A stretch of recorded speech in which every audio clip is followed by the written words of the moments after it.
आता आजचे आपले दुसरे अतिथी आहेत सन्माननीय श्री संजय सोनवणी सर, सामाजिक कार्यकर्ते व इतिहास संशोधक अमरावती. यांचा परिचय करून देण्यासाठी मी आमंत्रित करते प्राध्यापक अनिल कोकाटे सर यांना.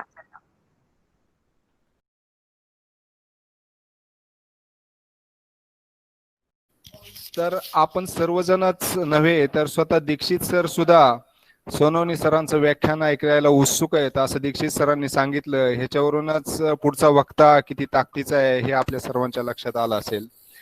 खरं तर सोनवणी सरांना आम्ही फोनवरून त्यांचा बायोडेटा थोडीशी माहिती मागितली होती त्यांच्याविषयी, परंतु सरांनी ती माहिती आम्हाला दिली नाही. आम्हाला इतर ठिकाणावरून ती माहिती आम्ही मिळवली आणि सरांचा परिचय आपल्या सर्वांना तसा आहेच, परंतु एक औपचारिकतेचा भाग म्हणून मी सरांचा परिचय करून देत आहे. सर सोनवणी सर मराठीतील आघाडीचे एक साहित्यिक आहेत, उत्कृष्ट ब्लॉगर आहेत. कथा, कादंबरी, कविता, तत्वज्ञान आणि इतिहास संशोधन ह्याच्यावरती चौफेर लिखाण सोनवणी सरांनी केलेलं आहे.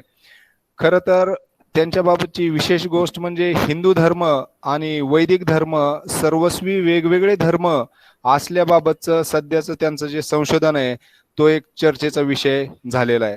सरांचा जन्म जळगाव जिल्ह्यातील आहे. सुरुवातीला गडचिरोली सारख्या आदिवासी आणि नक्षलग्रस्त भागामध्ये सरांनी धातू भुकटीचा कारखाना चालवलेला आहे. सरांची 850 पेक्षा अधिक पुस्तकं प्रसिद्ध झालेली पुष्प प्रकाशन लिमिटेड या संस्थेमार्फत. सरांची लिखाणाची सुरुवात वयाच्या 11व्या वर्षी झालेली. फितुरी हे नाटक त्यांनी वयाच्या 11व्या वर्षी लिहिलं. वयाच्या 16व्या वर्षी त्यांनी पहिली बाल कादंबरी नरभक्षकांच्या बेटावर विजय ही मेहता पब्लिशिंग हाऊसने प्रकाशित केलेली आहे. त्यांच्या इंग्रजीमध्ये अनुवादित झालेल्या ज्या महत्वाच्या कादंबऱ्या आहेत त्यामध्ये सव्यसाची, मृत्यूरेखा, रक्त हिटलरचे, बीजिंगच्या वाटेवर, क्लिओपात्रा हे आहेत. भारतातील स्वतंत्र प्रज्ञेचे ते पहिले थरार कादंबरीकार मानले जातात. त्यांनी एकूण 28 राष्ट्रीय व आंतरराष्ट्रीय थरार कादंबऱ्या लिहिलेल्या असून on the brink of the death ही इंग्रजीतील थरार कादंबरी त्यांची जगभर गाजलेली आहे.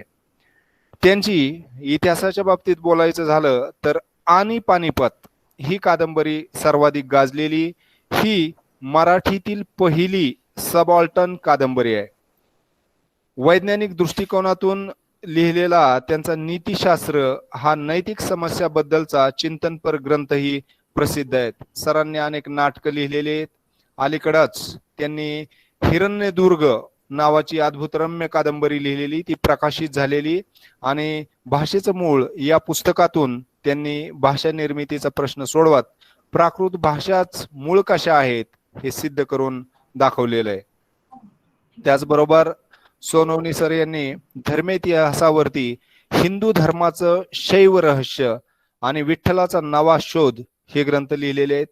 त्यांचा महार कोण होते हा महार समाजाचा पुरातन इतिहास उलगडून दाखवणारा महत्वाचा ग्रंथही प्रकाशित झालेला आहे. वेगवेगळ्या विषयावरती त्यांनी संशोधन केलेलं आहे. वैदिक धर्म संस्कृतीचं जे उगमस्थान आहे या विषयावर ओरिजिन्स ऑफ द वैदिक रिलिजन अँड इंडस घुग्गर सिव्हिलायझेशन हा सोनवणी सरांचा ग्रंथ 2015 साली प्रकाशित झालेला आहे. मराठी, इंग्रजी दोन्ही भाषांमध्ये सरांचं लिखाण आहे आणि वेगवेगळ्या क्षेत्रामध्ये सरांनी प्रचंड असं कार्य केलेलं आहे. मी या राष्ट्रीय चर्चा सत्रामध्ये सरांचं स्वागत करतो आणि सरांना विनंती करतो की त्यांनी आम्हाला मार्गदर्शन करावं. धन्यवाद सर. त्यांची खरी ओळख आपल्याला त्यांच्या व्याख्यानातून होणारच आहे. मी प्राध्यापक श्री संजय सोनवणी सर यांना विनंती करते की अण्णाभाऊ साठे यांचे महाराष्ट्राच्या जडणघडणीतील योगदान या विषयावर आम्हाला त्यांनी मार्गदर्शन करावं. आदरणीय संजय सोनवणी सर. शिवणकर सर, दादाजी मासा सर, थोरात सर आणि आत्ताच ज्यांचं एक कान तृप्त करणारे विचारांनी अत्यंत रिच असं जे भाषण जे माझे आदरणीय ज्येष्ठ प्राध्यापक डॉक्टर राजा दीक्षित यांनी केलं. दीक्षित सर खरं म्हणजे महाराष्ट्राचे विवेकी बुद्धिवादाचे एक ध्रुवतारा या स्वरूपात त्यांना महाराष्ट्र पाहतो. अत्यंत शांत, संयमी आणि गहन चिंतनशील विचार करणं ही त्यांची खास वैशिष्ट्य आहे आणि माझ्यासारख्या अनेक विचारी लोकांना ते प्रेरणा देतात. नाही तर महाराष्ट्रातला त्याला विवेकी बुद्धिवाद अशासाठी म्हणावं लागतं कारण महाराष्ट्रात बुद्धिवाद आहे, परंतु महाराष्ट्रातल्या बुद्धिवादाचं स्वरूप सध्या अत्यंत एकांगी, एकावलेलं आणि विस्कळीत आणि कोणत्याही ठोस पद्धतीचं, ज्याला कसल्याही प्रकारचा शेंडाबुडखा नाही अशा प्रकारचा बुद्धिवाद हा महाराष्ट्राचा सध्याच आजची ओळख झालेली आहे. यासाठी आपल्याला अण्णाभाऊ साठे, लोकमान्य टिळक यांचा विचार वेगवेगळ्या परिप्रेक्षाने करावा लागतो. त्यांचं जीवनचरित्र सगळ्यांना माहितीच आहे. त्यांचे विचार त्यांच्या लावण्यांमधनं, पोवाड्यांमधनं, नाटकांमधनं, कथांमधनं, कादंबऱ्यांमधनं आपण पाहिलेले आहेत, ऐकलेले आहेत. परंतु ज्यावेळेस आपण महाराष्ट्राच्या जडणघडणीमध्ये अण्णाभाऊ साठेंचं योगदान काय हा प्रश्न ज्यावेळेस विचारतो त्यावेळेस आपल्याला एक लक्षात घ्यावं लागतं की जडणघडण ही फक्त भौतिक नसते, ऐहिक नसते, तर ती मानसिक, आध्यात्मिक स्वरूपाची सुद्धा एक जडणघडण असते. महाराष्ट्र धर्म नावाची एक संकल्पना पूर्वीपासून महाराष्ट्रात आहे.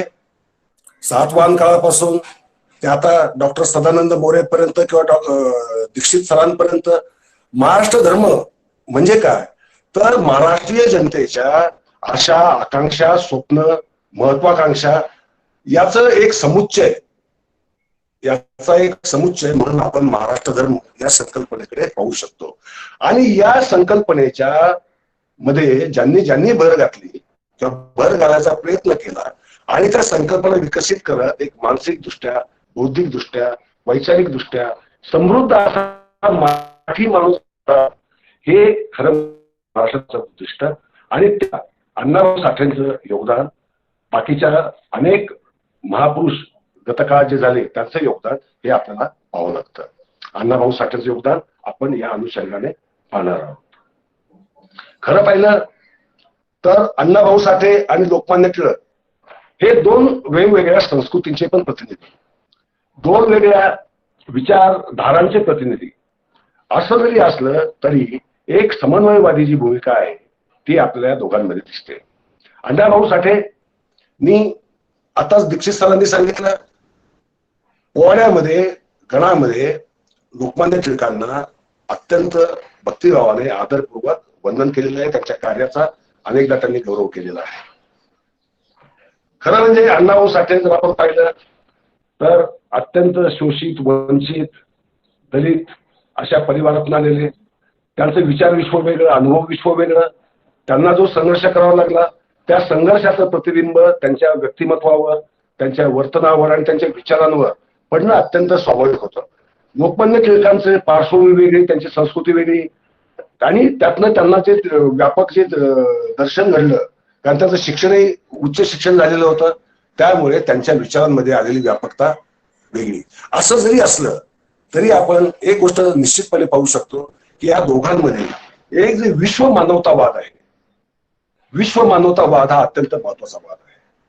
आताच दीक्षित सरांनी राष्ट्रवादाबद्दल भाष्य केलं.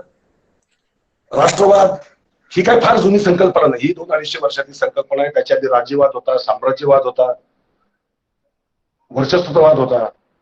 राष्ट्रवाद हा फ्रेंच राज्यक्रांतीनंतर जन्माला आला. त्याच्या आज एकही सर्वमान्य अशी व्याख्या नाही. आता दीक्षित सरांनी ते सांगितलं, कारण राष्ट्रवाद हा कृत्रिम आहे. राष्ट्रवाद कृत्रिम असल्यामुळे त्याच्यावर उभी असणारी राष्ट्र ही राष्ट्र म्हणून टिकतील असं नाही. कारण नाही तर राष्ट्रांच्या ज्या सीमा आहे या गेल्या 100 वर्षांमध्ये इतक्या बदललेल्या आहेत. प्रत्येक राष्ट्राच्या सीमांमध्ये बदल झालेला आहे, जगाचे नकाशे बदललेले आहेत. राष्ट्रवाद ही कृत्रिम संकल्पना असल्यामुळे राष्ट्रवादाला राष्ट्रवादाच्या मर्यादा आहे. त्यामुळे 1998 सालापासून मी वन वर्ल्ड वन नेशन, एक जग एक राष्ट्र, म्हणजे संपूर्ण जगातच एक राष्ट्र कसं बनू शकेल, कोणत्या तत्वावर बनू शकेल, कोणत्या महनीय धारेवर बनू शकेल याच्यावर काम करतो आहे. याला परंपरा आहे. अर्थात ज्ञानेश्वरांचं आता विश्वात्मकी दिवे असेल, तुकारामांचं जे का रंजले गांजले जासी म्हणजो आपुले, ही वैश्विक कारुण्याची जी भावना आहे, माणसाच्या दुःखाकडे पाहण्याची जी एक करुणामयी दृष्टी आहे, मग ती बुद्ध महावीरांमधली असेल, गांधीजींमधली असेल, आणि तशीच अण्णाभाऊ साठेंसारख्या साहित्यिकाच्या, एका कार्यकर्त्याच्या, एका चळवळी विद्रोही अशा साहित्यिकाची सुद्धा तीच भूमिका आहे. आणि त्या भूमिकेतनं महाराष्ट्र धर्म हा हळूहळू हळूहळू गेल्या हजारो वर्षांमध्ये तयार होता गेला आहे. आणि जर आज आपण पाहिलं महाराष्ट्राची जर आज अवस्था पाहिली, समन्वयवाद हा टिळक आणि नंतर अण्णाभाऊ साठेंच्या काळातला हा एक फार महत्वाचा धागा होता. अण्णाभाऊंनी सावरकर असोत एक वेगळी विचारसरणी पुन्हा, टिळक असोत एक वेगळी विचारसरणी पुन्हा, गांधीजी असोत वेगळी विचारसरणी, आणि त्यांनी जो अंगीकारला तो मार्क्सवाद. लक्षात घ्या, मार्क्सवाद का त्यांनी अंगीकारला? एक तर त्या काळात जगामध्ये मार्क्सवादाचं, साम्यवादाचं एक अनुभूत असं प्रचंड आकर्षण निर्माण झालेलं होतं. भारतामध्ये गांधीजींच्या विचारांमुळे किंवा गांधीवादामुळेच मार्क्सवादाला त्या प्रमाणात तेवढं मोठं समर्थन मिळाल्याचं आपल्याला दिसत नाही. परंतु त्यातली तत्व जी आहे ती तत्व मात्र सर्व मान्य असल्यामुळे अनेक लोकांच्या मनामध्ये समाजवादाच्या स्वरूपात असेल, साम्यवादाच्या स्वरूपात असेल, त्या तत्वांचा अंगीकार त्यांच्या विचारांमध्ये झाल्याचं आपल्याला दिसून येतं, आणि तो त्यांनी केलेला आहे. अण्णाभाऊ साठेंनी साम्यवाद निवडला. त्यांनी डांगेंमुळे त्यांच्या व्यक्तिमत्वावर, त्यांच्या वक्तव्यावर आणि त्यांच्या तत्वज्ञानावर आकर्षित होऊन साम्यवादाकडे आले. परंतु त्या साम्यवादामध्ये जो नाही हा जो भाग आहे, आहे रे नाही रे, हे खुद्द साम्यवादामध्ये सुद्धा आहे. साम्यवादात सुद्धा काही तत्व आहेत, काही तत्व नाही रे या स्वरूपाची आहेत. त्यात मानवतावाद, करुणावाद याचं स्थान साम्यवादामध्ये आहे असं आपल्याला दिसून येत नाही. नाहीतर सगळ्या साम्यवादी क्रांत्या या रक्तरंजित क्रांत्या झालेल्या जगामधल्या हे आपल्याला अनुभवाने, इतिहासाने सिद्ध करून दिलेलं आहे. अण्णाभाऊ साठे मात्र शोषित, वंचित यांच्या उद्धारासाठी म्हणून समाजवादाकडे किंवा साम्यवादाकडे वळाले असं आपल्याला पाहायला मिळतं. ते क्रांतिकारी होते, परंतु त्यांची क्रांती ही मानवतावादी क्रांती होती, मानवाशी नाळ जोडणारी क्रांती होती, त्यांच्याबद्दल एक आस्था ठेवणारी क्रांती होती, आणि त्याच्यामध्ये कोणाचा विनाश किंवा भांडवलदारांचा विनाश किंवा त्याचा नाश करावा अशी त्यात भावना नव्हती. त्यामध्ये जी भावना होती ते एक उदात्त आदर्शवादी या स्वरूपाची भावना होती. समन्वयवाद हा महाराष्ट्र धर्माचा जो जर भाग असेल तर त्याला अण्णाभाऊ साठेंसारखे जी विचारवंत त्या काळातले किंवा क्रांतिकारक विद्रोही अशा लोकांचा फार मोठा वाटा लागलेला आहे. परंतु आज जर आपण पाहिलं महाराष्ट्राचं स्वरूप, तर समन्वयवादाने महाराष्ट्राबद्दल जरा विचार झाल्याचं आपल्याला दिसून येतं. राजा दीक्षितांसारखे अत्यंत हाताच्या बोटावर मोजता येतील असे लोक समन्वयवादी विचारसरणीचे असल्याचं आपल्याला दिसून येईल. मतभेद असणं ही वेगळी गोष्ट आहे. मी सांगतो वैदिक धर्म वेगळा आहे, हिंदू धर्म वेगळा आहे, याचा अर्थ असा नसतो की वैदिक धर्माचा मी द्वेष करतो आणि हिंदू धर्माचं फारच कौतुक गातो, अशातला काही भाग नाहीये. हा एक तात्विक अकॅडमिक विचाराचा एक संघर्ष असणारा हा मुद्दा आहे, आणि तो चर्चेनेच मिटू शकतो. याला आपण समन्वयवाद म्हणतो. परंतु प्रत्यक्षात आपल्या समाज जीवनामध्ये द्वेष, विद्वेष, विखार याचं प्रमाण मात्र प्रचंड मोठ्या प्रमाणात वाढल्याचं आपल्याला दिसून येईल. आणि त्यामुळे आज 10 कोटीचा महाराष्ट्र हा जवळपास 700-800 हजार तुकड्यांमध्ये वाटला गेलेला आहे, आणि प्रत्येक तुकडा जो आहे प्राय दुसऱ्या तुकड्याचा विद्वेष करतो, द्वेष करतो, विरोध करतो असं आपल्याला पाहायला मिळेल. विचारसरणी वेगळी असतील, पाहण्याचा दृष्टिकोन वेगळा असेल, जीवनाकडे तत्वज्ञान वेगळं असेल, परंतु जैन धर्मामध्ये जो अनेकांतवाद सांगितलेला आहे की सत्याकडे जायचे अनेक मार्ग असू शकतात, प्रत्येक प्रश्नाला वेगवेगळी उत्तर असू शकतात, हा जो अनेकांतवाद आहे हा समन्वयवादाचा पाया आहे. आणि तो पाया असल्यामुळे आपल्याला अण्णाभाऊ साठेंची ही जी समन्वयवादी दृष्टिकोन आहे, त्यांनी विद्रोह केला, पण तो विद्रोह हा शोषितांच्या, वंचितांच्या, दलितांच्या आत्मोद्धारासाठी केला, त्यांच्या प्रगतीसाठी केला, त्यांच्या विकासासाठी केला. एक आपण लक्षात घेतलं असेल, आज आपण पाहतो की सगळे नेते जातींमध्ये वाटले गेलेले आहेत. मग ते शिवाजी महाराज असोत, तुकाराम महाराज असोत, ज्ञानेश्वर महाराज असोत, नामदेव महाराज असोत, किंवा महाराष्ट्रातले अलीकडच्या काळातले मोठे मोठे विचारवंत लेखक असोत, नेते असोत, हे त्यांच्या जातींपुरते सीमित झालेले आहेत. अण्णाभाऊ साठेंच्या साहित्याकडे आपण जर नजर टाकली तर आपल्या लक्षात येईल की त्यांनी सर्वच शोषित वंचित जातीचा विचार न करता त्यांना नायक बनवलं. त्यांची सुख दुःख, त्यांचे झालेले छळ, त्यांची झालेली वंचना, त्यांची झालेली घोर फसवणूक, त्यांच्यावर माजवलं गेलेलं राजकीय सामाजिक सांस्कृतिक वर्चस्व आणि त्यातनं झालेले निर्माण झालेले जे संघर्ष आहे त्या संघर्षाचं अत्यंत पोट तिडकीने चित्रण अण्णाभाऊ साठेंनी त्यांच्या साहित्यामध्ये केलेलं आहे. आता लक्षात घ्या, आपण जर गेल्या 30-40 वर्षातलं, मला वाटतं डॉक्टर दीक्षित याबद्दल जास्त अधिकारवाणीने बोलू शकले असते.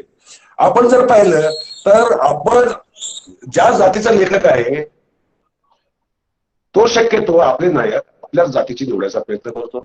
इतिहास शोधतो, आपल्याच जातीचा इतिहास शोधायचा प्रयत्न करतो. यामुळे जे विखंडन झालेलं आहे ते विखंडन होऊ नये असं स्वप्न किंवा असा तत्वज्ञानाचा संदेश अण्णाभाऊंनी आपल्या साहित्यातून साहित्य कृतीतून दिला असताना सुद्धा आम्ही शिकलो नाही. उलट आम्ही आता अण्णाभाऊ साठेंना सुद्धा एका जातीमध्ये बंदिस्त केलेलं आहे. आज त्यांची जयंती असेल, पुण्यतिथी असेल, साजरी करण्याचं प्रमाण जे आपण जर पाहिलं समस्त दलित समाजांमध्ये, दलित हा शब्द मला वापरायचा नसतो, मी वंचित हा शब्द वापरतो, आज ती फक्त एकाच जातीपुरती मर्यादित का राहिली हा खरं म्हणजे यक्ष प्रश्न आहे. याचा कारण आपल्याला यात दिसतं की त्यांच्या साहित्याचा अभ्यास करणारे, त्यांच्या साहित्याचं, त्यांच्या तत्वज्ञानाचं किंवा त्यांच्याबद्दल बोलण्याचं जे प्रमाण आहे ते इतर जणांनी ते काही फारसं अंगीकारल्याचं आपल्याला दिसत नाही. त्यांनी त्याच्याबद्दल बोलणं सुद्धा टाळल्याचं आपल्याला दिसतं. तर ती आस्था, ती आत्मीयता ही आपल्याला दिसत नाही.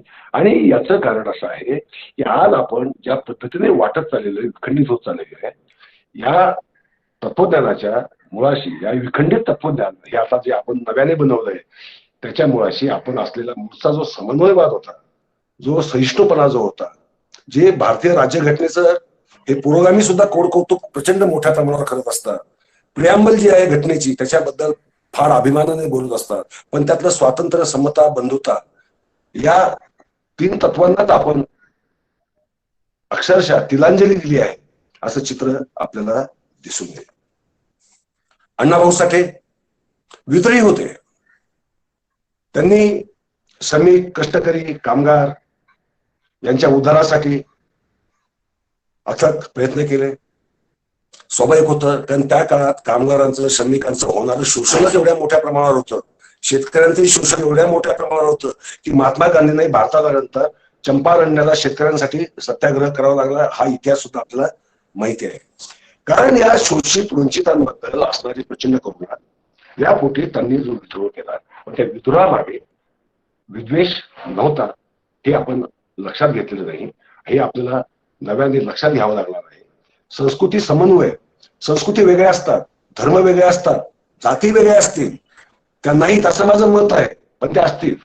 परंतु तरी सुद्धा असं असताना सुद्धा समन्वयवादी भूमिका व्यापक प्रमाणात घेण्याची नितांत आवश्यकता आहे हे आपल्याला अण्णाभाऊ साठे आजही सांगत आहेत. आणि आपण त्यांच्या साहित्याची यादी वाचतो, परंतु त्यांचे प्रकाशन ज्या पद्धतीने त्यांचं साहित्य छापतात, म्हणजे राज्यशासनाने प्रकाशित जे केलेलं असतं, राज्यशासनाचं प्रकाशन लोकांपर्यंत कितपत पोहोचतात हे आपल्या सर्वांना माहिती आहे.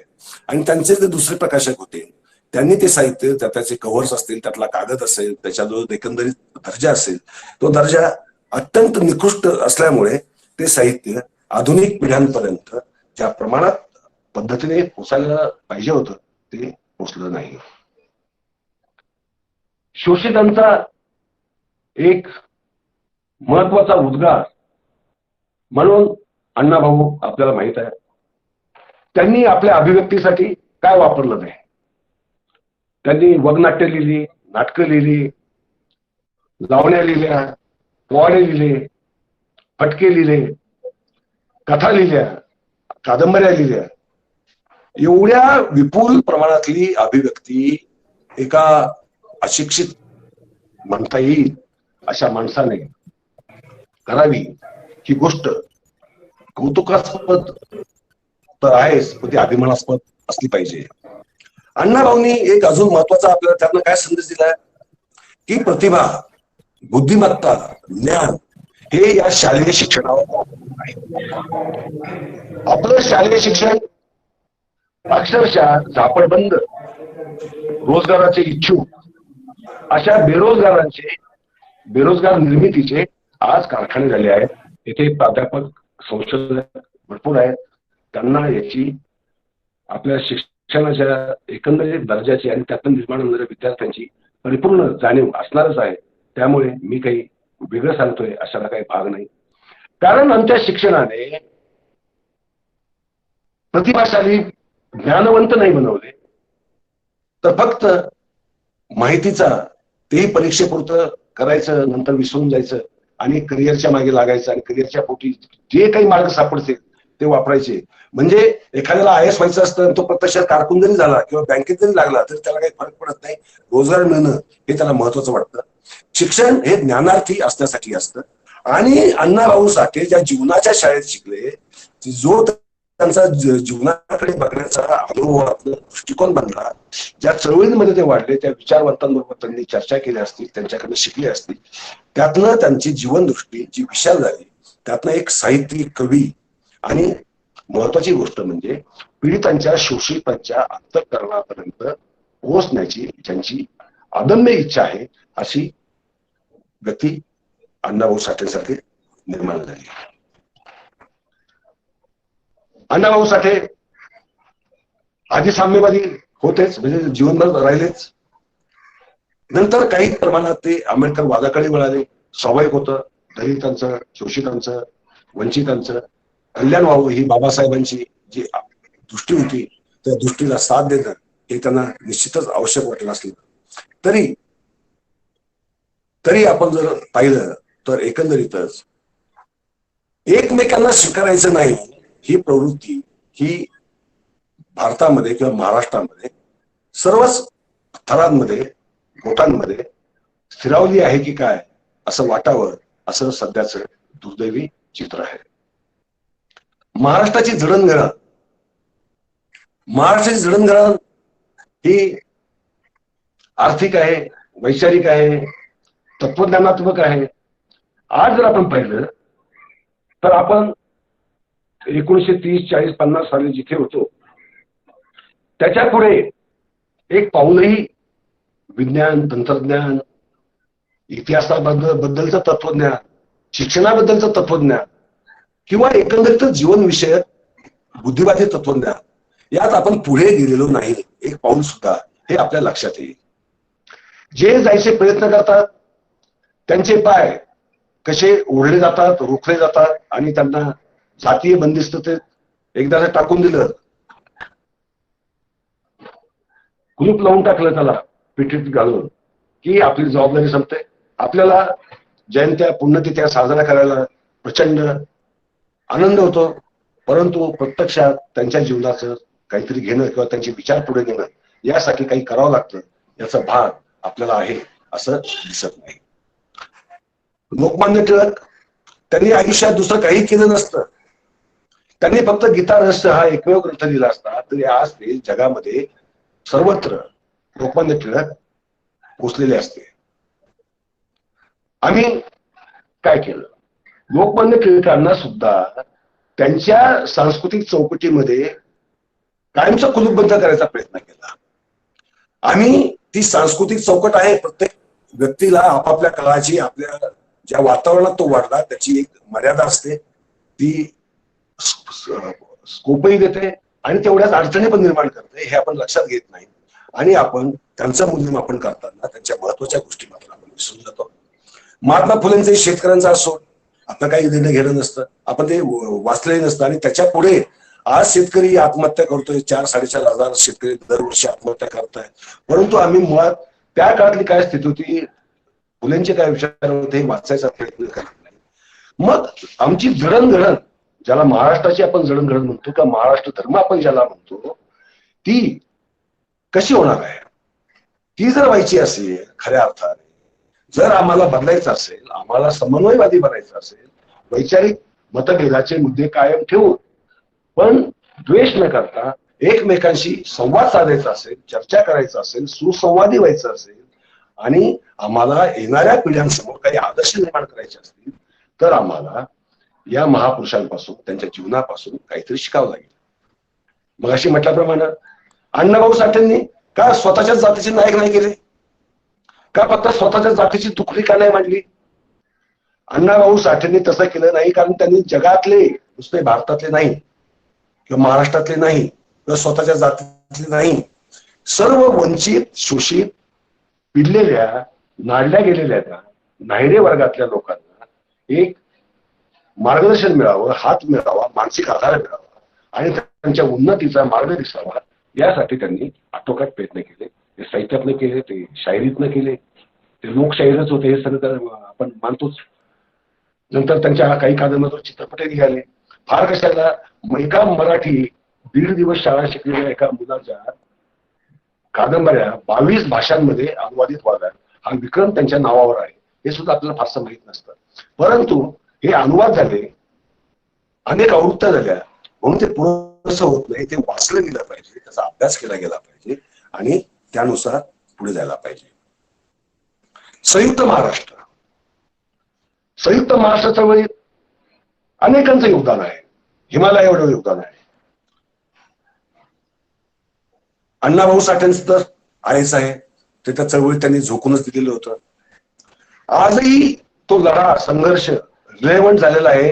कारण मुंबई महाराष्ट्रात जाणार की गुजरातमध्ये जाणार, केंद्रशासित प्रदेश होणार का तिथे काही वेगळी व्यवस्था आणली जाणार, अशा स्वरूपाच्या चर्चा आजही अधूनमधून आपल्या समोर असतात. आता इथे सांगायचा मुद्दा मला अत्यंत वेगळा आहे. मुंबई आम्हाला महाराष्ट्रात हवी आहे, मुंबईवर महाराष्ट्राचा अधिकार आहे, हे सगळं मान्य. परंतु मुंबईमध्ये किती मराठी लोकांनी, किती मराठी माणसांनी आपले उद्योग, धंदे, व्यवसाय आणि कर्तृत्व गाजवण्यासाठी मुंबईची निवड केली का फक्त नोकऱ्यांसाठी मुंबईचा वापर केला, हे आपल्याला चिंतेत टाकणार आहे. गंभीरपणे आपण मराठी माणूस म्हणून आपण त्याकडे पाहिलं पाहिजे. कधी कधी म्हटलं जातं पानिपतच्या आधी विजुगिष होता मराठी माणूस, त्यांनी अटकेपार जायची हिंमत होती त्याच्यामध्ये, तो घराच्या बाहेर पडायचा, मुलुकगिरी करायला बाहेर पडायचा. आता आपलं गाव सुद्धा सोडायची मराठी माणसाची शक्ती राहिली नाही, ताकद राहिली नाही, मानसिकता राहिलेली नाही. लक्षात घ्या, पानिपतच्या युद्धानंतर मराठी माणूस खचला मनाने, जो खचला तो आणि घरी बसला असं विनोदाने म्हणा, उपहासाने म्हणा म्हटलं जातं. त्या मानसिकतेतनं, त्या पराभूत मानसिकतेतनं जर असेल तर त्यातनं बाहेर पडण्याची फार गरज आहे. नाहीतर मुंबई आमची भौगोलिक दृष्ट्या असणं आणि ते खऱ्या अर्थाने आपण त्याच्यावर कोणत्या ना कोणत्या अंगाने वर्चस्व गाजवणं, राज्य गाजवणं, या दोन गोष्टींमध्ये फरक आहे. हा फरक आपण समजून घेतला पाहिजे. नाही तर संयुक्त महाराष्ट्रासाठी ज्यांनी लढा दिला त्यांच्या लढ्याशी आपण कुठेतरी अप्रामाणिक राहिलो आहोत. आपण त्यांच्या उद्दिष्टांना समजलेलो नाही आहोत. आपण फक्त एक राजकीय विजय म्हणून पाहिलं, पण त्याच्याकडे सामाजिक विजय, आर्थिक विजय या अंगाने आपण पाहिलं नाहीये. आणि ते न पाहिल्यामुळे आज आमची स्थिती अशी आहे की मुंबई महाराष्ट्रात जरी असली तर मुंबईची मानसिकता महाराष्ट्रीयन राहिलेली नाहीये. ही वस्तुस्थिती आम्हाला समजून घ्यावं लागेल. आम्हाला नुसतं संयुक्त महाराष्ट्र म्हणून भावनिक होऊन चालणार नाही, आम्हाला वास्तवदर्शी प्रॅक्टिकल व्हावं लागेल आणि अत्यंत गांभीर्याने मुंबईबद्दलचा किंवा कोणत्याही प्रदेशाबद्दलचा विचार करावा लागेल. काश्मीरबद्दल मी हाच विचार करतो. काश्मीर जर आम्हाला आमचा म्हणायचा आहे तर तो भूप्रदेश फक्त आमचा नसतो, तिथला माणूस सुद्धा आमचा आहे, ही भावना आमच्या मनामध्ये यावी लागते, तरच तो प्रदेश आपला असतो. नाही तर त्या प्रदेशाला, असण्याला, नकाशावरच्या प्रदेशाला तसा काही अर्थ नसतो. तो असला काय नसला काय काही फरक पडत नाही. आज विद्रोही चळवळी महाराष्ट्रात खूप आहे. अण्णाभाऊ विद्रोही होते, पण त्या विद्रोहाचा प्राण रचनावाद होता. समाजाची नव्याने पुनर्रचना करून, तिला नवी दिशा देऊन, तिला एक आदर्श देऊन, त्या समाजाला समतेच्या पातळीवर, उदात्त मूल्यांवर त्याला पुढे जाण्यासाठी एक मार्ग खुला करून देणारा स्वतंत्रतावादी विचार त्याच्यामध्ये होता. आज महाराष्ट्रामध्ये विद्रोही चळवळींचं तसं पीक आलेलं आहे. अनेक संघटना आहे. परंतु ज्यावेळेस आपण पाहतो जाती निर्मूलनाच्या चळवळी वक्त्यांच्या जाती सांगितल्याखेरीज चालू होत नाही. प्रत्येक चळवळ कोणाचा ना कोणाचा द्वेष करते. संघ मुस्लिमांचा करत असेल, बाकीचे पुरोगामी, विद्रोही, बुद्धिवादी म्हणणारे इतर जातींचा किंवा धर्माचा द्वेष करतात. तसा काही फारसा गुणात्मक फरक राहिलेला नाहीये. आणि ही गोष्ट महाराष्ट्र धर्माला, महाराष्ट्राच्या जडणघडणीला एकंदरीतच धोक्याचा इशारा आहे. यामुळे मराठी समाज हा वाढणार नाही, तो विखंडित होत होत होत होत होत होत त्याची चक्र होती. आणि मग इथलं राजकारण, इथलं अर्थकारण, इथलं समाजकारण, इथलं धर्मकारण याला फारसा अर्थ राहील असं काही याचं चित्र नाहीये. संघर्ष वैचारिक असणं वेगळं, नाही तर अण्णाभाऊंनी अत्यंत वेगळ्या संस्कृतीतनं होऊन गेलेले लोकमान्य टिळकांचं वारंवार अभिवादन केलं नसतं, त्यांचं कर्तृत्व समजून घेण्याचा विनम्रपणे प्रयत्न केला नसता, सावरकरांची भाषणं आवर्जून ऐकली नसती. कारण आपल्या विरोधी लोकांचे जरी विचार असले तर ते सुद्धा ऐकून घेणं आणि त्यांना समजावून घेणं आणि जो मग प्रतिवाद करायचा तो वैचारिक दृष्ट्या करणं ही एक प्रक्रिया असते. ती प्रक्रिया समजावून घेणं हे जे अण्णाभाऊंमध्ये आपल्याला दिसतं ते आज आपल्या समाजामध्ये आहे का, हा प्रश्न आपल्याला पडला पाहिजे. आणि नसेल तर मात्र मग आपण कोणत्या तरी एका दरीच्या अक्षरशः काठाशी उठवलो आहोत आणि विनाशाच्या खाईत आपण कोसळण्याच्या बेतात आहोत असं आपल्याला समजून चालावं लागेल. लोकमान्य टिळक, अण्णाभाऊ साठे ते महाराष्ट्रातले आचार्य विनोबा भावे असतील, पटवर्धन असतील, अशी ह्या सगळ्या महान लोकांनी हा महाराष्ट्राला एक पायाभरणी केलेली आहे, एक वैचारिक पाया दिलेला आहे. त्या पायाला आम्ही तडा जाऊ न देता त्याच्यावर आम्ही एक सुंदर इमारत कशी भविष्यात रचू शकू हे आपल्याला पाहायला पाहिजे. विविधतेतील एकता, दीक्षित सर मगाशी म्हणाले, विविधतेतील एकता आणि एकतेतील विविधता या दोन्ही गोष्टी त्यांनी सांगितल्याप्रमाणे आम्हाला पार पाडाव्या लागतील. आम्हाला एक वैश्विक मानव होण्याच्या दृष्टीने पावलं उचलावी लागतील.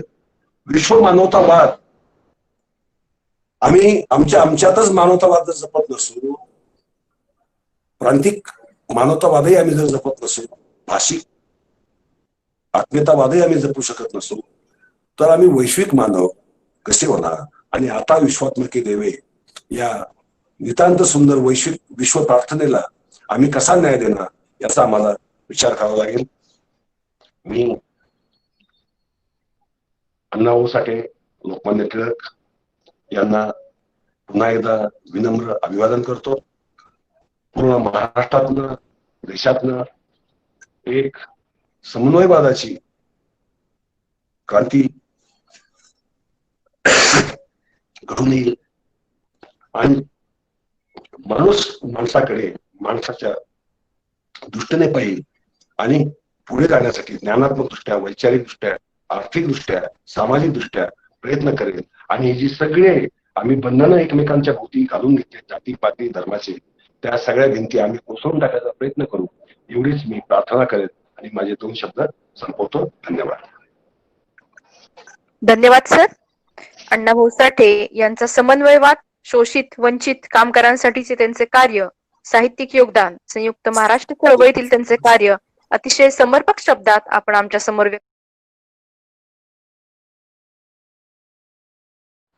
नमस्कार.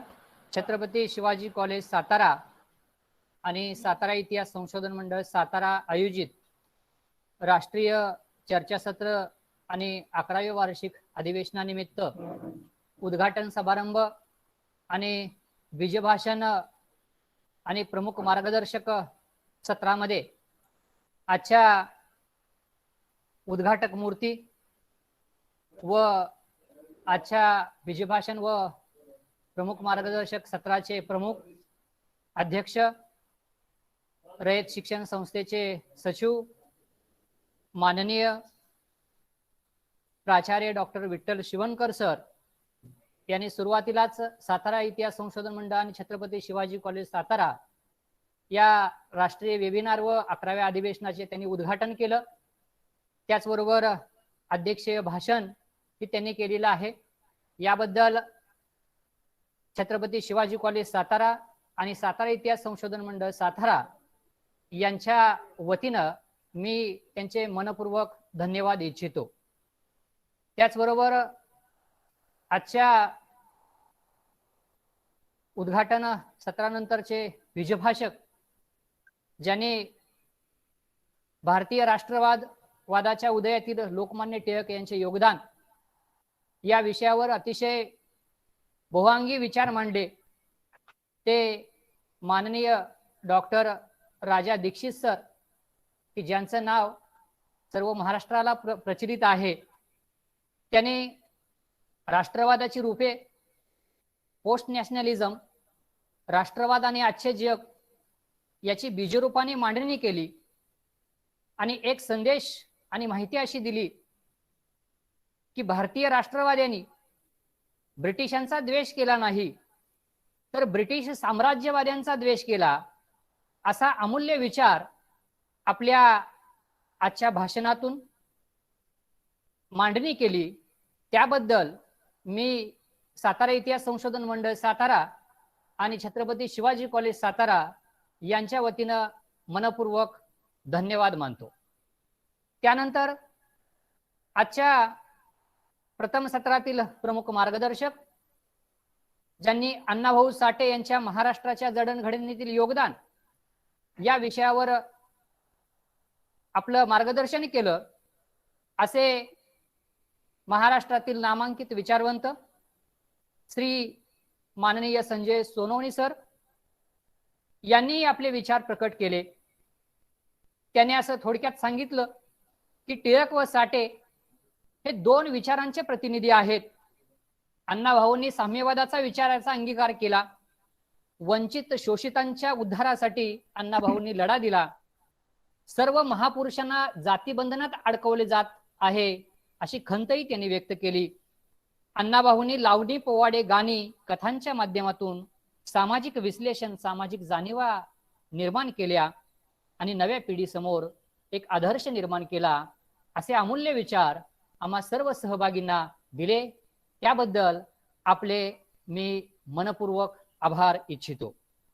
त्याचबरोबर आजच्या प्रथम सत्रामध्ये जे प्रमुख उपस्थिती आहेत त्याच्यामध्ये आमच्या सातारा इतिहास संशोधन मंडळाचे प्रमुख सल्लागार प्राचार्य डॉक्टर विजयरावजी नलवडे सर, त्याचबरोबर डॉक्टर विनायकराव जाधव सर, कार्याध्यक्ष डॉक्टर विश्वनाथ पवार, उपाध्यक्ष डॉक्टर कल्पना मोहिते मॅडम, दुसरे उपाध्यक्ष आमचे डॉक्टर उज्ज्वला नलवडे मॅडम, त्याचबरोबर तिसरे उपाध्यक्ष आमचे डॉक्टर शिवाजी वाघमोडे सर हे उपस्थित राहिले, त्यांचेही मी या ठिकाणी आभार मानतो.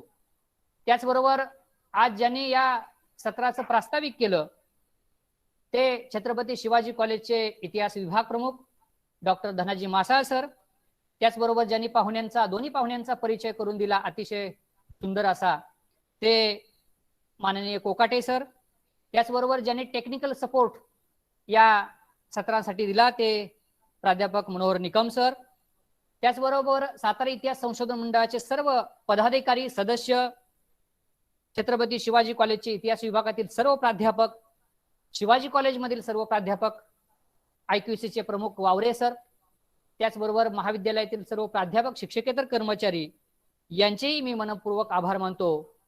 त्याचबरोबर आज ज्या गौरव मूर्ती होत्या त्याच्यामध्ये मुंबईमधून डॉक्टर चारुशला लोखंडे ज्यांना यावर्षी नुकतीच PhD प्राप्त झाली, त्याचबरोबर पुणे विद्यापीठातून डॉक्टर हमीद काजी यांना नुकतीच PhD प्राप्त झाली, त्याचबरोबर उत्कृष्ट शोध निबंध पारितोषिक मिळालेले सर्व आमचे संशोधक, त्याचबरोबर उर्मिला क्षीरसागर मॅडम ज्यांनी आश्रयदाते मॅडम झालेले आहेत.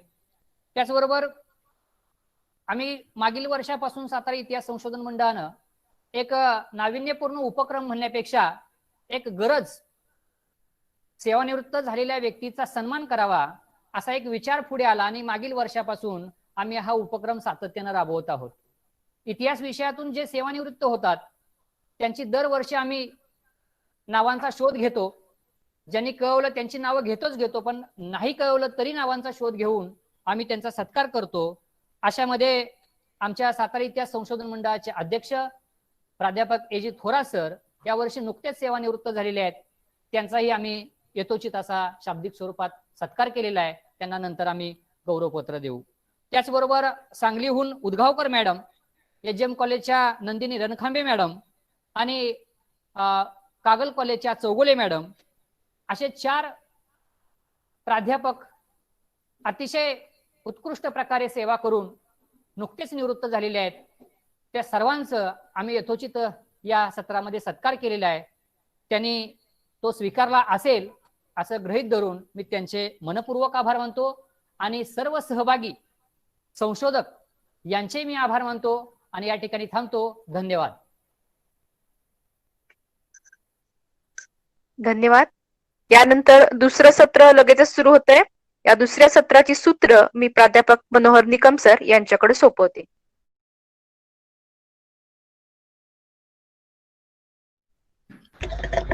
जमलेले सर्व सहकारी प्राध्यापक बंधू भगिनी तथा मान्यवर या सर्वांचं हार्दिक स्वागत करतो. आणि हे जे आपलं टेक्निकल सेशन आहे ज्यामध्ये आपण लाईव्ह व्हिडिओ प्ले करणार आहोत. आता तुम्हाला एक आधी सूचना सांगून देतो की वेळेअभावी सर्वांचे व्हिडिओ जवळपास 4 ते 5 मिनिटं असल्याने त्यातले काही फक्त व्हिडिओ आपल्याला सादर करता येणार आहेत. तर त्याबद्दल मी आधीच दिलगिरी व्यक्त करतो. आणि आपले जे हे होईल सेशन सर्व परिषद संपल्यानंतर आपली परिषदचा जो व्हिडिओ आहे संपूर्ण युट्यूबवर टाकण्यात येईल आणि त्याची लिंक सुद्धा तुम्हाला देण्यात येईल. जे कोणी सहभाग झाले नसतील, काही तांत्रिक अडचणीमुळे आपण त्यांना सहभागी करू शकलो नसणार, त्यांना आपल्याला युट्यूब लिंक देता येणार आहे. तर मी लवकर सुरू करतोय. आपण पहिला व्हिडिओ सुरू करूया. मी नाव देईल आणि व्हिडिओ सुरू करणार. तर पहिला व्हिडिओ आपण सादर करणार प्राध्यापक निकम MS, छत्रपती शिवाजी कॉलेज सातारा. नमस्कार, मी प्राध्यापक मनोहर निकम, छत्रपती शिवाजी कॉलेज सातारा. आज माझा जो शोधनिबंध मी सादर करत आहे त्या शोधनिबंधाचा टायटल आहे स्त्रीमुक्तीचे विचार एक चिकित्सा. मित्रांनो, भारतामध्ये प्राचीन काळापासून स्त्री बंधनाची बीजे रोवली गेलेली दिसून येतात. आणि मग या बंधनांनी सुरुवातीला बीजाच्या रूपात नंतर वटवृक्षाचं रूपांतर या बीजांचं झालेलं दिसून येतं. अर्थात या स्त्री बंधनांना नंतर तोडून काढणं किंवा त्यांना मोडून काढणं फार कठीण होऊन गेलेलं दिसून येतं. वास्तविक पुरुषांच्या बरोबरीने किंबहुना जास्त कार्य करणाऱ्या स्त्रियांच्या बाबतीत असं म्हटलं जातं की अधिकार कधी काळी एक स्त्री सत्ता रूपांतर असलेलं किंवा स्त्री सत्तानंतर मातृसत्ताक पद्धती असल्याचं आपल्याला कॉम्रेड शरद पाटील आपल्या शोधांनी किंवा त्यांनी मांडलेल्या ज्या सिद्धांत आहेत त्यावरनं सिद्ध होऊन जातं की एकेकाळी भारतामध्ये स्त्री सत्ताक पद्धती त्यानंतर मातृसत्ताक पद्धती असलेली दिसून येते. मग जेव्हा भारतात आर्य येतात, मुळातच पुरुष शक्तीचे प्रतीक असणारे हे आर्य भारतात येतात आणि हळूहळू स्त्रियांच्या जे अधिकार आहेत ते गमावून बसतात.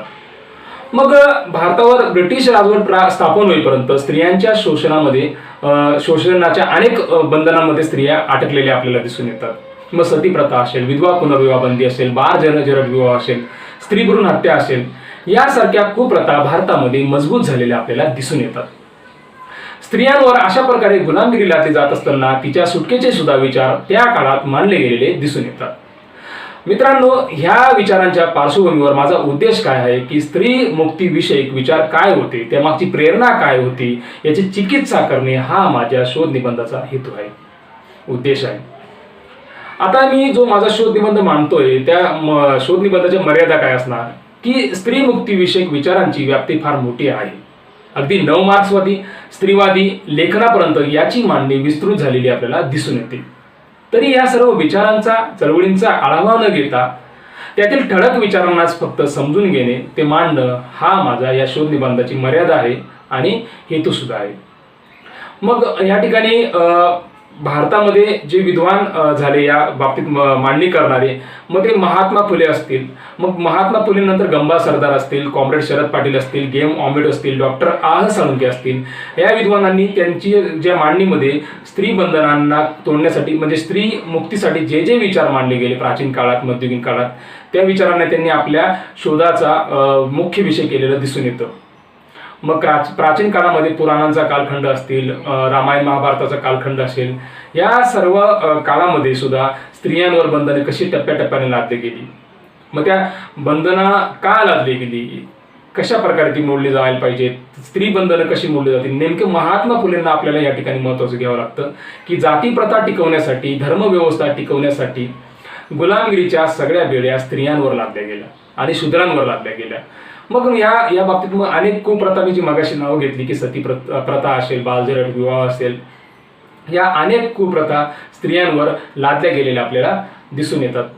तर एक निष्कर्ष या अभ्यासात जो विषय माझा मांडला गेला आहे त्या विषयामध्ये एक निष्कर्ष असा निघतो की स्त्री मुक्तीचे मार्ग व उपाय मांडताना आधी स्त्री अधिकारांच्या रासामागील ऐतिहासिक पार्श्वभूमी व कारणे समजून घेणे ही महत्त्वाची अट आहे. त्याबरोबर भारतासारख्या देशात जेथे वर्ग व्यवस्था नाही तर जाती व्यवस्था समजून घेणे महत्त्वाचे ठरते. या जातीच्या उतरंडीनुसार स्त्री बंधनांचे स्वरूप सुद्धा बदलते. मात्र सर्व जातीमध्ये वर्णातही पुरुषी मानसिकता ही तीच राहिली, स्त्रियांना ताब्यात ठेवण्याची, तिच्या अधिकारांना नाकारण्याची. याच पुरुषी मानसिकतेला ग्रंथशास्त्रीय रूप दिल्याने त्यास कायद्यासारखे नियमांचे स्वरूप प्राप्त झाले. संस्कृती रक्षणाचा व जात टिकवण्याचा मक्ता जणू स्त्री वर्गाचाच असा फुगवटा निर्माण केला गेला.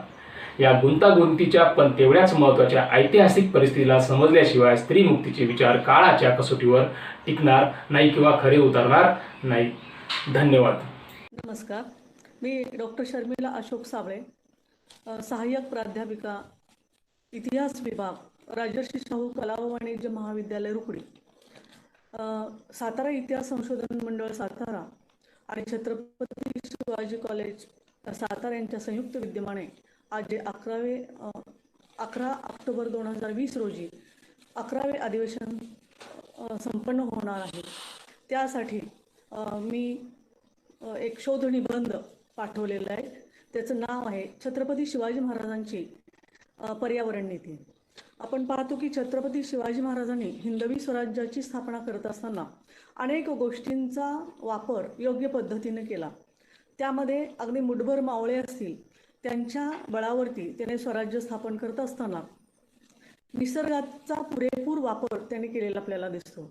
आणि म्हणूनच या पेपरमध्ये मी त्यांचे वनसंवर्धन असेल, गडावरील जलव्यवस्थापन असेल उत्तमरित्या राबविलेले, किंवा वनसंवर्धनामध्ये झाडी, वृक्ष, वल्ली, वेगवेगळ्या अधिकाराने त्यांनी दिलेल्या सूचना असतील, आदेश असतील, आज्ञापत्रामध्ये त्यांच्या या सर्व गोष्टींचा आपल्याला उल्लेख दिसून येतो, माहिती मिळते.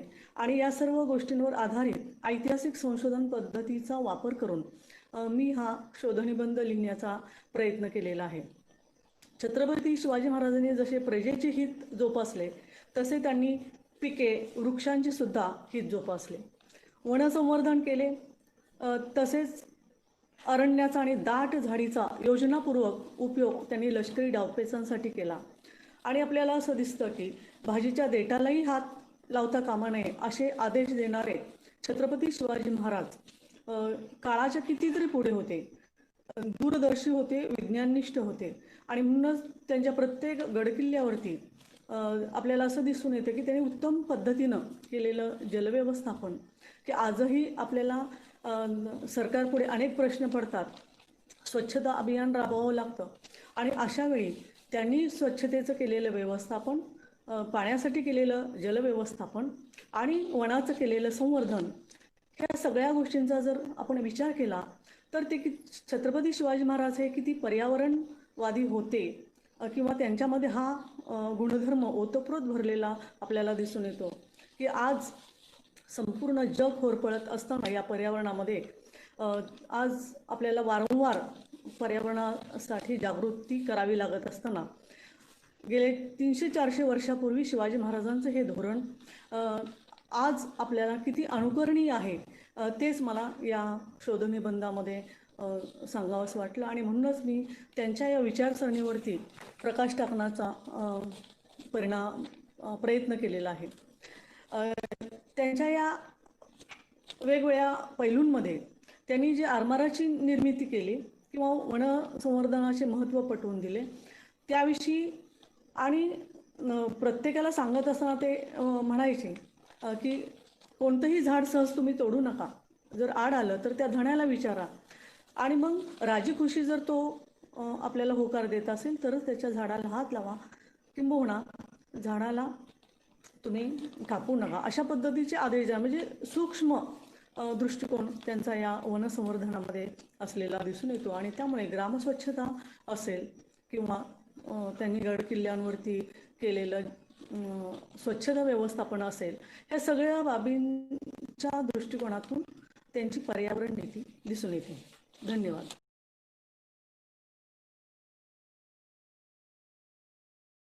Assistant Professor and Head, Department of History, Chhatrapati Shivaji College, Satara.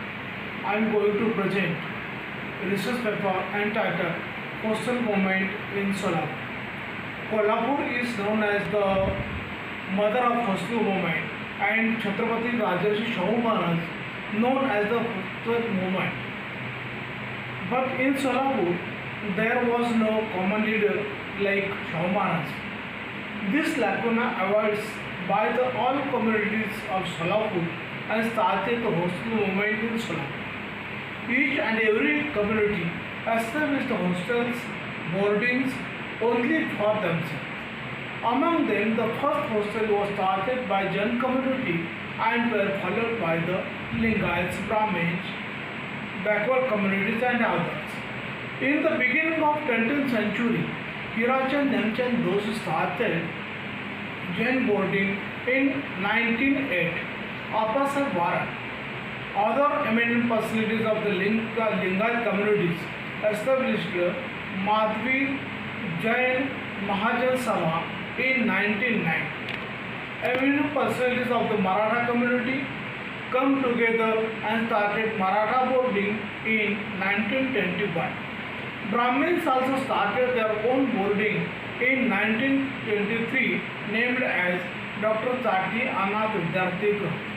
Dr. Ambedkar reformed the Bahishkrut Hitkarni Sabha in July 1924.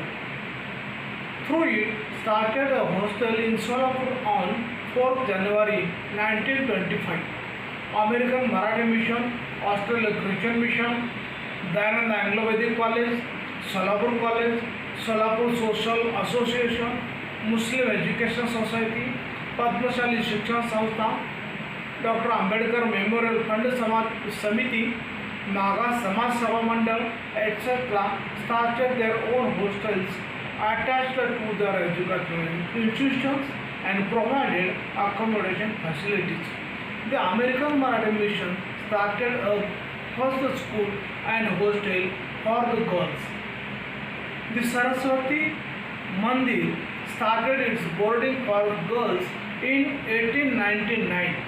The Australian Christian Mission was established only for the upliftment of girls in 1970. The Shravika Samstanagar Seva Sadan Society, Bahishkrut Hitkarni Sabha, Ambedkar Memorial Fund Samiti maintained their hostels for women. I put forth some important conclusions in short. First conclusion, in 19th century in Solapur city there was no single hostel in Solapur. Second, the missionaries took a lead in the field of education and started their hostels in the Solapur city. Among the local communities, the Jain community started their first hostel in Solapur city. The awareness of the importance of education among the Maratha community took place much later than the Jain and Lingayat community. The Jain and Lingayat community were financially strong because they were mostly connected with industry and commerce. The Maratha community was financially weak as they were dependent on agriculture. There is no single example of communal crisis in education field of Solapur city. At first, these hostels started for the students of their own community by the particular community, but in the course of time, all the hostels started to admit the students of all castes and communities. Thank you. आपल्याला कोणालाही काही शंका असेल सध्या जे शोधनिबंध वाचन सादरीकरण सुरू आहे त्या संदर्भात कुणालाही काही शंका असेल तर त्यांनी कृपया चॅट बॉक्सचा यूज करावा. चॅट बॉक्स खुला करण्यात आला आहे. आपले जे व्हिडिओ बघतोय त्यानुसार आपण सर्वच व्हिडिओ दाखवायचा प्रयत्न करतोय. जास्तीत जास्त वेळेत जे व्हिडिओ आले ते सर्वच व्हिडिओ दाखवायचा आणि अपलोड करण्यात आले ते सर्वच दाखवायचा प्रयत्न करतोय. नमस्कार, मी प्राध्यापक डॉक्टर हामिद उमर अली काझी, असोसिएट प्रोफेसर आणि इतिहास विभाग प्रमुख, विश्वासराव बनसी महाविद्यालय, कळंब वालचंदनगर, तालुका इंदापूर, जिल्हा पुणे. सातारा इतिहास मंडळ सातारा आणि छत्रपती शिवाजी कॉलेज सातारा यांच्या संयुक्त विद्यमाने आयोजित केलेल्या या राष्ट्रीय वेबिनारमध्ये मी माझा शोध निबंध सादर करीत आहे. माझ्या शोध निबंधाचे नाव आहे लोकमान्य टिळक आणि केसरी. स्वराज्य हे लोकमान्य टिळकांचे उद्दिष्ट होते आणि ते साध्य करण्यासाठी त्यांनी स्वदेशी, बहिष्कार आणि राष्ट्रीय शिक्षणाचा अवलंब केला. स्वराज्य मिळवण्याच्या कामी जनतेच्या पाठिंब्याची आवश्यकता होती. त्यासाठी जनजागृती करणे आवश्यक होते आणि जनजागृती करण्यासाठी लोकमान्य टिळक आणि त्यांच्या सहकाऱ्यांनी वर्तमानपत्रांचा आश्रय घेतला. वर्तमानपत्रांचं माध्यम निवडलं आणि त्यातून केसरी आणि मराठा या वर्तमानपत्रांचा उदय झाला.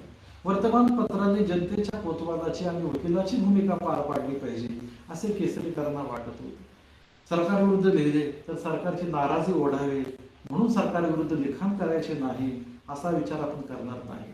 सरकारी अधिकारी आणि सरकारविषयी निपक्षपातीपणे आणि कोणताही भीडभाड न ठेवता लिहिण्याचा आपला उद्देश केसरीकरांनी पहिल्याच अंकात स्पष्ट केला होता. त्यावेळेला पुण्यामध्ये 4-5 वर्तमानपत्रे आधीच होती आणि असे असताना नवीन वर्तमानपत्र काढण्याचे कारण काय हे स्पष्ट करताना केसरीकार लिहितात की रस्त्यावर रात्री दिवे लागलेले असल्याने आणि पोलीस गस्त घालत असल्याने जो उपयोग होतो तोच उपयोग वर्तमान पत्रकारांची लेखणी सतत चालू असल्याने होत असते. लोकमान्य टिळकांनी केसरीच्या माध्यमातून मोठ्या प्रमाणात जनजागृती केली होती आणि त्यांचे अग्रलेखाचे मथळे जर आपण पाहिले त्या मथळ्यावरून त्या अग्रलेखामध्ये काय लिहिलेलं असेल याची कल्पना लोकांना येते. टिळकांना जे काही सांगायचं होतं ते त्यांनी अतिशय स्पष्ट शब्दात सांगितलं होतं. त्या लोकमान्य टिळकांच्या केसरीच्या अग्रलेखातील मथळे जर आपण पाहिले, उदाहरणार्थ देशाचे दुर्दैव, नवी बेटी नवी राज्य, पुनश्च हरी ओम, सरकारचे डोके ठिकाणावर आहे काय, आमचे उद्योगधंदे कसे ठार झाले, उजाडले पण सूर्य कोठे आहे, राज्य करणे म्हणजे सूड उगवणे नव्हे, अशा प्रकारचे ते मथळे होते आणि त्या मथळ्यावरून आपला मजकूर हा लक्षात येत होता. लोकमान्य टिळकांच्या मृत्यूनंतर मोठ्या प्रमाणात गर्दी जमलेली होती आणि लोक मोठ्या प्रमाणात रस्त्यावर उतरले होते. याचा उल्लेख महात्मा गांधीजींनी आपल्या नवजीवनच्या अंकामध्ये केलेला आहे. 8 ऑगस्ट 1920च्या नवजीवन मध्ये ते लिहितात की लोकमान्य ही एक वेगळी श्रेणी होती. लोकांनी टिळक महाराजांना दिलेली ही पदवी कोणत्याही राजाने दिलेल्या पदवीपेक्षा 1000 पटीने मौल्यवान आहे हे देशाने सिद्ध केले आहे. लोकमान्य टिळकांना कोणी भारत मंत्री लॉर्ड मॉन्टेग्यू त्यांनी महापुरुष म्हटलेलं आहे. लेनिनने त्यांना महान लोकनेता म्हटलेला आहे. चिरोजीने त्यांना भारतीय असंतोषाचे जनक म्हटलेले आहे आणि महात्मा गांधीजींनी त्यांना आधुनिक भारताचे निर्माते असं म्हटलेलं आहे. तर अशा प्रकारे लोकमान्य टिळक हे भारतीय स्वातंत्र्याचे जनक होते अशा शब्दात धनंजय कीर यांनी त्यांचा गौरव केलेला आहे. धन्यवाद.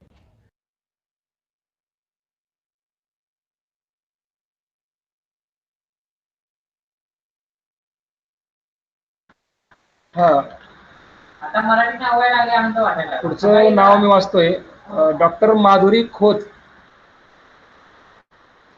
डॉक्टर माधुरी खोत यांचा व्हिडिओ प्ले करतोय आपण. नमस्कार, मी प्राध्यापक डॉक्टर माधुरी राजाराम खोत, जयवंत महाविद्यालय इचलकरंजी. मी सातारा इतिहास संशोधन मंडळ सातारा आणि छत्रपती शिवाजी कॉलेज सातारा इतिहास विभाग मार्फत आयोजित केलेल्या राष्ट्रीय चर्चासत्र व सातारा इतिहास संशोधन मंडळ सातारा 11वी वार्षिक परिषद यामध्ये सहभाग घेतला आहे. आज मी यासाठी देशभक्त रत्नापन्ना कुंभार यांचे शैक्षणिक कार्य या विषयावर शोध निबंध सादर करीत आहे. आधुनिक भारताच्या इतिहासात भारतीय स्वातंत्र्य लढा आणि स्वातंत्र्योत्तर भारताची जडणघडण याला अत्यंत महत्त्वाचे स्थान आहे. भारताच्या सर्वांगीण विकासाच्या दृष्टीने स्वातंत्र्योत्तर काळात जोरदार प्रयत्न सुरू झाले.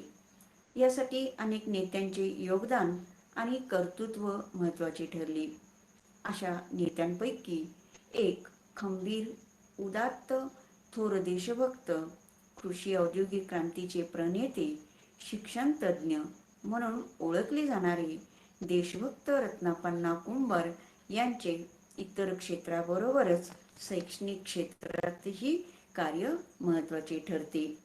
भारताचा स्वातंत्र्य लढा, प्रजा परिषद चळवळ, संस्थानांचे विलीनीकरण, भारतीय स्वातंत्र्यानंतर काँग्रेसचा कोल्हापूर जिल्ह्यातील प्रतिनिधी म्हणून पार्लमेंटवर निवड यात कर्तृत्व सिद्ध केलेल्या रत्नापन्ना कुंभार यांचे शैक्षणिक क्षेत्रातील कार्य अत्यंत उल्लेखनीय आहे. राष्ट्रीय शिक्षणाशिवाय सर्व व्यर्थ आहे या महात्मा गांधीजींच्या विचारांचा प्रभाव त्यांच्यावर पडला होता. त्यांचा नाही संस्कार नाही सहकार हा शिक्षणाबाबतचा मंत्र होता. श्री पंचगंगा सहकारी साखर कारखाना कार्यक्षेत्रातील 100 गावांच्या शैक्षणिक, सांस्कृतिक आणि सामाजिक विकासाचे कार्य त्यांनी हाती घेतले. विविध शिक्षण संस्थांची उभारणी त्यांनी केली.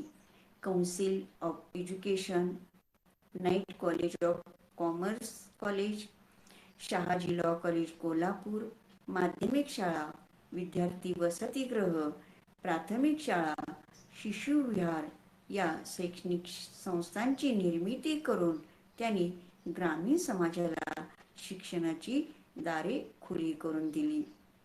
धन्यवाद.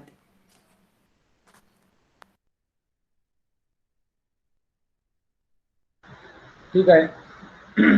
धन्यवाद. डॉक्टर माधुरी खोत मॅडम नंतर आपण डॉक्टर सुवर्णा पाटील मॅडमचा व्हिडिओ प्ले करूया. सॉरी, ठीक आहे, डॉक्टर सुवर्णा पाटील मॅडमचा व्हिडिओ प्ले करूया.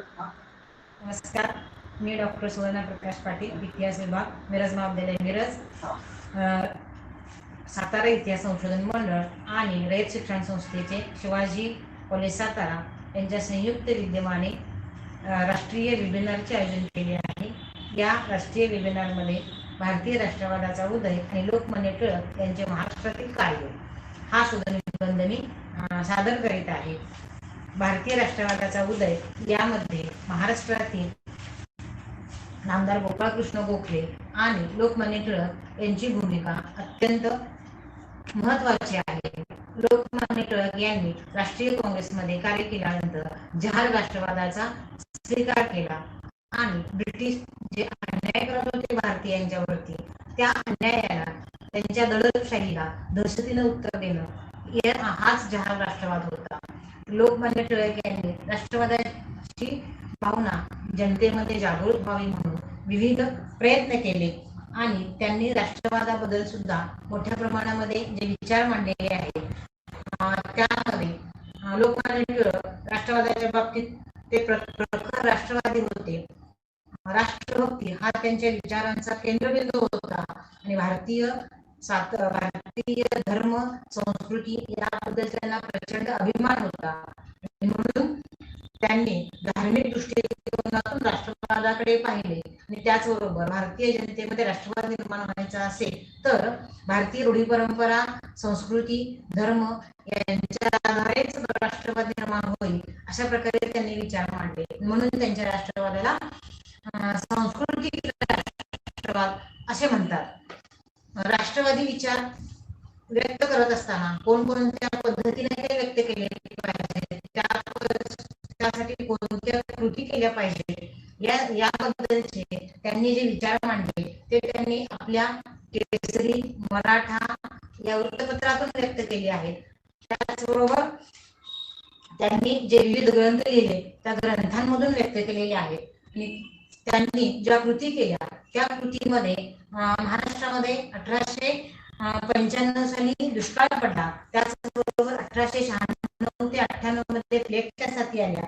यावेळेला ब्रिटिशांनी जे दुर्लक्ष केलं भारतीय जनतेकडे, त्यामुळे भारतीय जनतेकडे केलेल्या दुर्लक्ष करून लोकमान्य टिळक यांनी त्याच्यावरती टीका केली. त्याचबरोबर लोकमान्य टिळक यांनी भारताच्या राष्ट्रवादाच्या निर्मितीसाठी चतुसूत्री सांगितली. त्याच्यामध्ये स्वदेशी, बहिष्कार, त्याचबरोबर राष्ट्रीय शिक्षण या महत्वाच्या मुद्द्यांवर त्यांनी आपलं लक्ष केंद्रित केलं. याच्यामधून राष्ट्रवाद निर्माण होईल अशा पद्धतीचे त्यांनी विचार व्यक्त केले. यासाठी त्यांनी तरुण पिढी यामध्ये यावी म्हणून पुण्यामध्ये काही आखाडे चालू केले. त्याचबरोबर काही शिक्षण संस्था चालू केल्या. त्याचबरोबर त्यांनी काही आपले स्वतःचे सहकारी निर्माण केले. त्याच्यामध्ये दादासाहेब खोपकाडे, वासुकाका जोशी, शिवराम परांजपे, कृष्णाजी पंत खाडीलकर असे अनेक त्यांनी सहकारी निर्माण केले. आणि यामधून त्यांनी भारतीय राष्ट्रवादाची जाणीव महाराष्ट्रीयन जनतेला निर्माण करून दिली. त्याचबरोबर होम रूल चळवळीच्या माध्यमातून सुद्धा त्यांनी राज्यकारभारासाठी आग्रह धरला. तर अशा पद्धतीनं लोकमान्य टिळक यांनी राष्ट्रवादाच्या बाबतीत आपले योगदान दिलेले आहे. ते विचार आज वर्तमान काळामध्ये सुद्धा अत्यंत निकडीचे व गरजेचे आहेत. ठीक आहे. धन्यवाद सुवर्णा पाटील मॅडम. यानंतर उर्मिला क्षीरसागर मॅडम यांचा व्हिडिओ प्ले करणार आपण. उर्मिला क्षीरसागर मॅडम. मी प्राध्यापिका डॉक्टर उर्मिला क्षीरसागर, श्रीमती मधुबाई गरवारे कन्या महाविद्यालय सांगली, शिवाजी विद्यापीठ कोल्हापूर, सातारा इतिहास संशोधन मंडळाच्या 11व्या अधिवेशनामध्ये मी जो शोधनिबंध सादर केला आहे त्याचं नाव आहे साहित्यिक अण्णाभाऊ साठे यांचे योगदान. मराठी साहित्याला व संस्कृतीला चैतन्य प्राप्त करून देण्याचे काम ज्या मराठी साहित्यिक कलावंतांनी केले त्यात अण्णाभाऊ साठे यांचे नाव अग्रक्रमाने घेतले जाते. महाराष्ट्राच्या ग्रामीण जीवनाचे, संस्कृतीचे पहिले चित्रणकर्ते म्हणून त्यांचा उदय झाला. त्यांच्या साहित्याचे केवळ भारतातच नव्हे तर जगातील अनेक देशात कौतुक झाले. महाराष्ट्राच्या सामाजिक व सांस्कृतिक क्षेत्रात त्यांनी मोलाचे योगदान दिले आहे. त्यांच्या साहित्याचे विविध पैलू आजच्या तरुण पिढीला समजावेत याकरता हा शोधनिबंध लिहिला आहे. मराठी साहित्याचा चेहरामोहरा खऱ्या अर्थाने अण्णाभाऊंच्या साहित्य कृतीमुळे बदलला. साहित्यातून त्यांनी सामाजिक जीवन, सामाजिक समस्या, अन्याय, अत्याचार इत्यादींची मांडणी केली आहे. अनेक कथा, कादंबऱ्या, वगनाट्ये, पोवाडे, पदे, गीते, गण शिवाय लोकगीतांचे प्रकार त्यांनी यशस्वीपणे हाताळले. अण्णाभाऊंच्या साहित्यावर आधारित साहित्य अनेक लेखकांनी निर्माण केले. त्यांच्या काही कादंबऱ्यावर चित्रपटही निघालेले आहेत. थोडक्यात अण्णाभाऊ हे आधुनिक मराठीतील वैविध्यपूर्ण विविध लेखन करणारे सिद्धहस्त व समर्थ लेखक होय. जातीय तणाव आणि आर्थिक शोषण यांच्या विरुद्ध जगणारा शोषित माणूस त्यांच्या साहित्याच्या केंद्रस्थानी होता. भारतीय साहित्य क्षेत्रात अण्णाभाऊ साठे हे खऱ्या अर्थाने अष्टपैलू लेखक आहेत की ज्यांनी साहित्याचे सर्व प्रकार यशस्वीपणे हाताळलेले आहेत. त्यांचे लिखाण म्हणजे सामान्य माणसाला सामान्य भाषेत केलेला उपदेश होय. त्यांच्या विचारातून लेखन विषयक भूमिका, बांधिलकी जशी व्यक्त होते तशीच समाज परिवर्तनाची असलेली तळमळ, देशाची समृद्धी, देशभक्ती याचाही प्रत्यय येतो. त्यांनी श्रीमंत कष्टकऱ्यांना, शोषितांना आपल्या साहित्यातून नायक बनवण्याचे ऐतिहासिक कार्य अगदी सहजपणे पेलून मार्क्सवादाला पर्यायाने परिवर्तनवादी, आंबेडकरवादी साहित्याला गती देण्याचे कार्य केले. मानवजातीच्या कल्याणाची कामना करणारे प्रभावी लेखन त्यांनी केले. त्यांचे साहित्य वास्तवाशी सामना करणारे दिसून येते. त्यांनी विविध पुस्तकांना प्रस्तावनाही दिले आहेत. आधुनिक मराठी साहित्यात एक प्रगतिशील वैज्ञानिक विचारवंत लेखक म्हणून त्यांना विशेष मानाचे स्थान आहे. त्यांच्यापासून प्रेरणा घेऊन अनेक दलित लेखकांची एक प्रतिभावान पिढी निर्माण झाली. त्यात बाबूराव बागुल, नामदेवराव ढसाळ, लक्ष्मण माने, यशवंत मनोहर, दया पवार, शरणकुमार लिंबाळे इत्यादींचा उल्लेख आहे. अण्णाभाऊंनी आधुनिक मराठी वाङ्मयात आशय विषयाचे नवे प्रवाह आणून तमाशा कलेचे एक उद्धार करते व श्रेष्ठ कलावंत म्हणूनही नाव मिळवलेले आहे. अशा प्रकारे त्यांच्या साहित्याचा आढावा या शोधनिबंधात घेण्याचा प्रयत्न केलेला आहे. धन्यवाद. सर्वांना सप्रेम नमस्कार. मी प्राध्यापक किशोर शेषराव चौरे, इतिहास विभाग प्रमुख, महात्मा ज्योतिबा फुले महाविद्यालय, बल्लारपूर,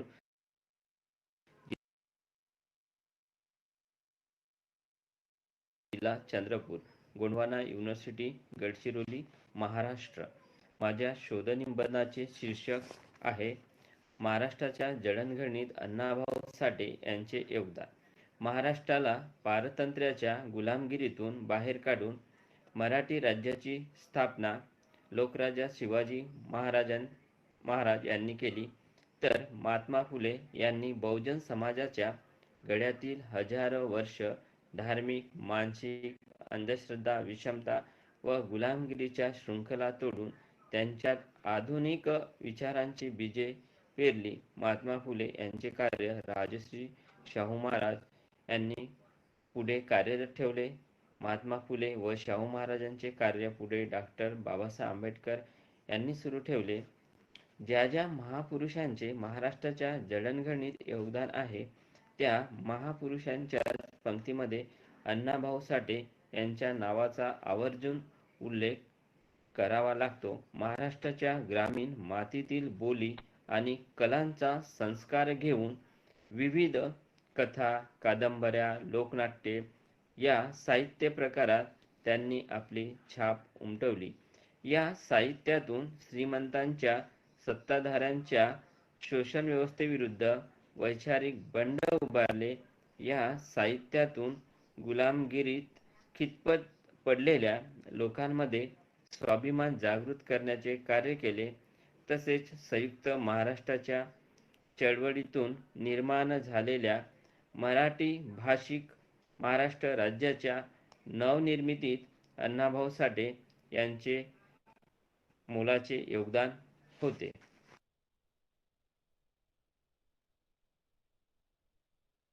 धन्यवाद किशोर चौरे सर. या किशोर चौरे सरांच्या व्हिडिओ सादरीकरणानंतर आपण विलास वहाने सर यांचं व्हिडिओ सादरीकरण करूया. Vilas Wahane sir. Good afternoon to all. I am Vilas Wahane, Assistant Director Archaeology Pune. Today I am going to present paper New Light on Zod Mahadev Temple Chartana, Tehsil Jintur district Purple. Chartana is a village situated on right bank of river Karpura in Jintur Tehsil. There are a temple complex of 10 temples belonging to 12th to 14th century CE. Among this temple, a complex of 2 temples locally known as Zod Mahadev and Renukadevi temple was partly preserved.